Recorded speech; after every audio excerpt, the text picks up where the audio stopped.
Tonight we're beating the drums of happiness and blowing the trumpets of joy as we hold reunion with our wistful wanderers fresh off the boat from Honolulu. Edgar and Charlie McCarthy. Welcome home, Edgar. If I'm elected... Oh, no. Well, thanks, Don. It's good to be back, too. How do you feel, Charlie? Oh, I'm so happy, Mr. Michio. I'm so happy. Oh, did you miss me, Charlie? Oh, Dottie, Dee, I did it. Every time I saw a hula girl, I thought of you. Well, I like that. I did too. I saw so many, I missed you constantly. Did you miss me too, Charlie? Oh, yes, I did, Mr. Eddie, yes. I just missed everybody except the hula girls. Did you pick up any Hawaiian while you were down there, Charlie? Oh, several. I mean, yes, indeed, yes. Oh, I mean the Hawaiian language, Oh, Charlie. yes, of course, naturally. Yes, aloha nui kikui, that's Hawaiian, you know. Oh, yeah? What does it mean? Well, there are two schools of thought on that. I don't know, but it means Hawaiian. I know that. It's, I know what it means, Charlie. Armbruster, the actor. Yeah. Startled me. Well, what does it mean? Aloha nui kaku means greetings to all. Well done. Well done. And how true. And how unnecessary. Take off the grease thing. We know you, Maestro. So it's Aloha Nui Kaku added to our hope that you will all enjoy our show and that throughout the week you'll remain our friends as well as friends of Chase and Sanborn. Oh, shortening bread. I said bread. It certainly seems like home again to hear shortening bread. Why, don't you like the song, Charlie? Oh, yes, I like it. Every time I hear it, I like it. No, just what does that mean? Well, Mr. Eddie, you forced me to remind you that on January 1st, 1939, you resolved, quote, at point of gun or threat of lead, I shall not sing no shortening bread, unquote, apologize. You have a fatal memory, Charlie. But let me remind you that the statement, quote, I shall not sing no shortening bread, unquote, contains two negatives, not and no, thereby making it a positive. Well, how perfectly subjunctive. Now, never mind that, Charlie. What about the gifts you promised to bring us back from Honolulu? Oh, yes, of course, the gifts, yes. You have them? Well, Miss Eddie, you know how it is. There's packing and unpacking and custom offices. Oh, you know how it is. Don't say you haven't got them. No, I don't say that, no. What will I say? You see, I had them put in great big packing cases, see? Yeah. Yes, and just to be sure that they would be handled carefully, I marked them, fragile china, see? Yes. Yes, well, that's where they went. To fragile china. Wonder where they'd gone if I'd marked them this end up.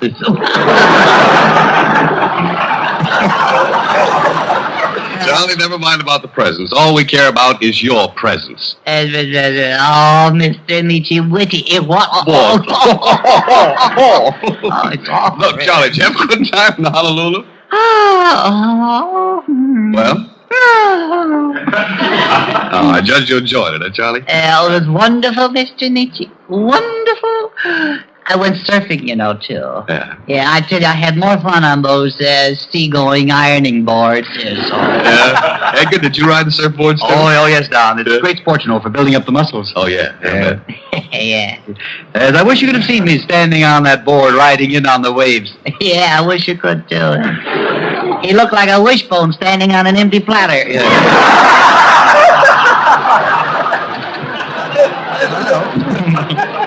Did you do much swimming? Well, that reminds me. Mr. Nietzsche, Bergen bet me $2 that he could stay under the water longer than I could, see? Oh, yeah? Who won? Yeah, well, Bergen did, after a fashion. Yeah. But they had to go down and fetch him up, see? And they had to use a pull motor on him, too. He'll do anything for money, that guy. Well, now, that Charlie was an accident. I almost drowned. Yeah. Where did you find Edgar, Charlie? Under a shell? Yes, that's right. Yeah, it was the old shell game with a new nut. A colleague of mine pulled him out. He was a beachcomber by trade. Oh, beachcomber, huh? Yes, beachcomber, yes. Beachcomber. That's Hawaiian for bum. Yeah, I know what you mean, Charlie. He was a has-been. No, just doesn't want to be. What a life that guy leads. All he does is fish and swim and lie out in the sand. Oh, that's the life, all right. Yeah, let somebody else do all the work, huh? Yeah, that's what he does, yeah. He's a sort of a barefoot Bergen. Oh. That will do, He doesn't care for that guy, no. You know, Mr. Michi, ask Bergen about the girl he met on the boat. Oh, romance on the high seas. Yes, she was very nice, Don. Very nice. Yeah, the society? Yes, oh yes, for the prevention of cruelty to animals. As a matter of fact, she is very popular in Boston society. Yeah. Yes, she's the Boston cream of society, but she curdled. That's not true. No? No. She came out last winter. Yeah, saw a shadow and went right back in again. What's her name, Edgar? Utsums. Utsums? No. That's not true. No, that's what you call her. No, I called her Daphne. And she certainly was, too. Well, that's enough, Charlie. Daphne's a very nice girl. Yes. Very nice. Uh-huh. She has lots of personality. Uh-huh. Comes from a very wealthy family. Uh-huh. And as homely as they make 'em. She's sweet, demure, fine. And homely as they make 'em. She wears her teeth parted in the middle. All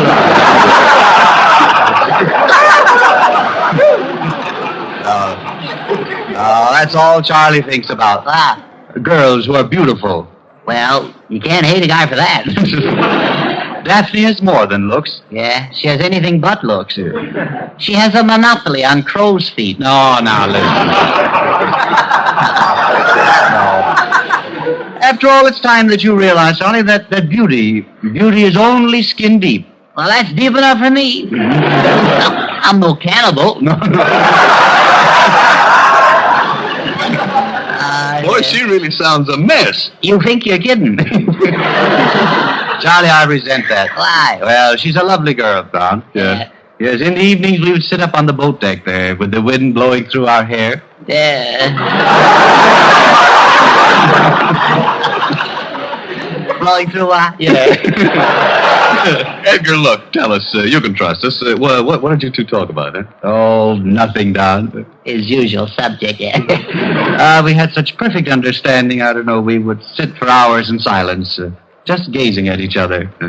Couldn't have been very pleasant for either one of you, could it? Well, I hope you bring her around sometime, Edgar, and give us the privilege of meeting her. Yes. How about next week? No, I'm afraid not, Don, no. Well, say 2 weeks from now. No, I don't think I can bring her then either. How about Halloween? No.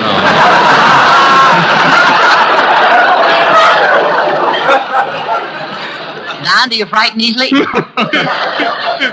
Don, I'm afraid that I'll never see her again. Oh, well, that's too bad, Edgar. Why not? Well, I'd rather not say. Oh, go on, tell him. Go on. You won't feel good until you do. Tell him what happened when you got off the boat. No, not that. Come on, No, Edgar. really, tell us. I'd rather not. No. Well, then I'll tell you. Now, Charlie. What happened, Charlie? I must tell. You see, we were getting off the gangplank, see? Yeah. And Bergen was helping Daffy, with her luggage. Daphne. All right, so be it. And when a man with a long beard ups and kissed her, see? Yeah. Oh, he did. Yeah. And Bergen said, Now, Charlie, please. I gotta do it, Bergen. I got it. So A number one chump says, all right, Charlie. Bergen says, see here, sir, brave like, see? Yeah. See here, sir, just because you're an old man gives you no right to get fresh with young girls. See? Well, that was very chivalrous of you, Edgar. Yeah. Yes, it was, yeah. Didn't the old man know Daphne? No, her Daphne was his mother. All right.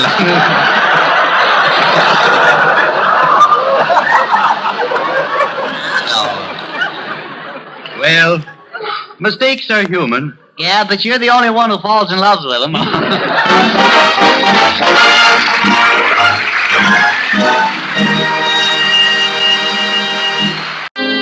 Charlie, on your greeting list tonight is an old friend of yours, Fred MacMurray. Remember him? Oh, yes, I certainly do. Hello, Mr. MacMurray. Or as we say in Hawaii, Hello, Nui Kikui. And I do mean Kikui. Kukui to you, too, Charlie. Please. Well, the trip seems to have done you a lot of good. You look swell. Didn't get seasick, did you? No, I didn't. But Bergen was a picture of Maldener. No, I wasn't. No, indeed not. No, I admit it was a little rough the first day out, but my sea legs, you know. Yeah, well, what about your sea legs? Well, I didn't get seasick. Oh, I see. Don't you get seasick if you're bow-legged? Well, no. All right. Bow-legged. No, listen, don't listen to him, Fred. I enjoyed every minute of the trip, and I'm very fond of that Hawaiian food, too. Say, Edgar, that poi you hear so much about, how does that taste? That's very delicious, Fred. Yes. It's made of taro root, and it tastes like wallpaper paste. Did you like it, Charlie? Did I like it? I was stuck on it. Well, while we were in Honolulu, we had the good fortune of being invited to a luau. Luau, huh? Yeah. What's that? A luau, it's a sort of a Hawaiian snurgos board. You see, Mr. MacMurray, a luau is a Hawaiian word. I suspected that. Oh, did you? Yeah. Well, it is nevertheless. You see, it comes from the Polynesian word loho, sometimes called lehi, in the southern part of Polynesia, see? Which, of course, comes from a Balinesian derivative, lehi. Lehi. Yes. Which comes from the Hawaiian word luau. So there you are, I guess. So that's where the word luau comes from. Yeah, that'll be $3 for a trip around the islands. Now that I think of it, where do you come from? Well, I don't know where I come from, but I know where I'm going, and it's out of here and fast. So long, Charlie. So long, kid. Yeah. Sensitive, isn't he? Can't talk to a guy around here. People aren't as friendly here as they are on the islands. Oh, dear. You know, no kidding. I miss those hula girls. Yes, I do. Oh, so you thought those hula girls were a bit of all right, huh, Charlie? Oh, Mr. Nietzsche, they're lovely. Just lovely. Oh, they live a beautiful life, those dancers. All they do is just stand around and twiddle their tummies.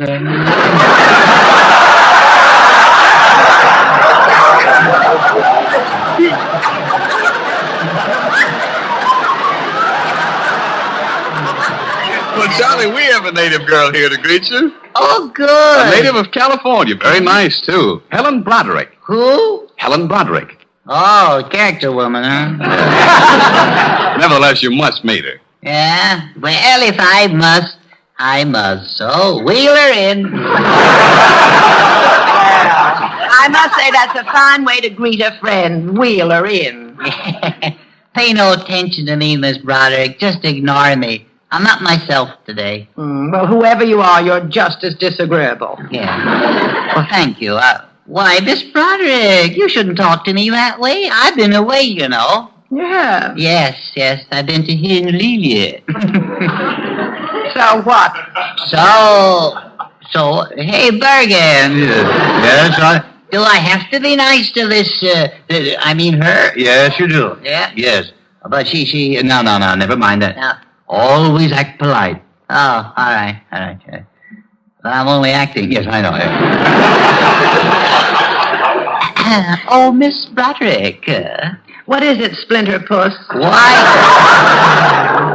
You, Charlie. No, all right. Miss Broderick, I just want to say I think you look beautiful. Oh, do you really? Yes. Tell me, who's your plastic surgeon?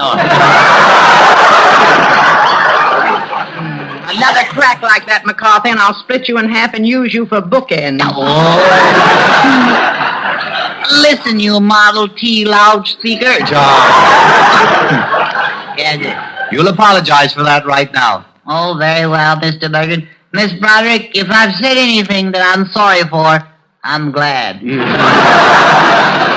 that's certainly a fine apology. Charlie, will you please remember that Miss Broderick is a very fine actress? Yeah? Yes. Well, I've never seen her mug on the screen. Now, let me get this right. You mean to say you've never seen this face on a screen? No, I haven't, no. That's odd. I agree with you. Nevertheless, I've never seen it. Well, let me tell you what I thought of some of your screen triumphs. Yeah, well, I can explain some of those. You see, Bergen didn't feel well. The lighting was bad. No. We're working against schedule. Don't alibi. It wasn't the lighting. It was your face. Oh, my face. Oh. Yes, it reminded me of something. Tyrone Power, perchance? No, it reminded me I should have my roof reshingled.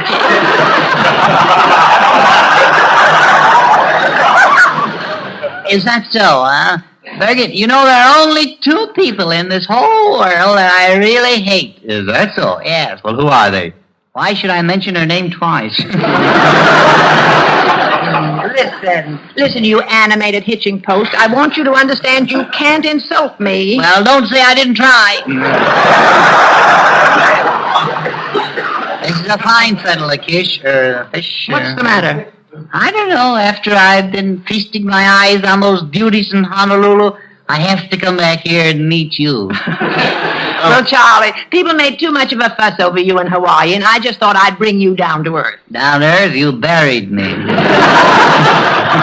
No hard feelings, eh, Charlie? Oh, no. Helen, dear, no. Not Helen, Charlie. Miss Broderick. Oh, yes, of course, yes. Yes, Miss Broderick.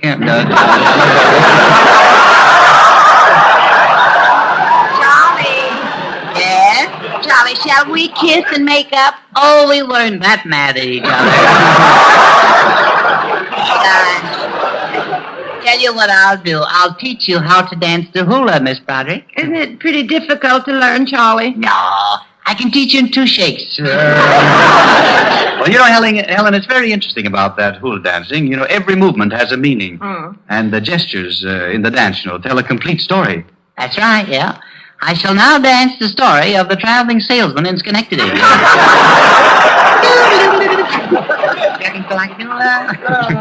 enough of that, Charlie. As I was saying, Helen, many of the dances are based on native superstitions. Oh, are they? Yes. Are you superstitious, Mrs. Broderick? Miss Broderick? No, not me, thank goodness. Knock wood. Oh, ouch, my head. What are you squawking about, McCarthy? I got the splinter. Oh, did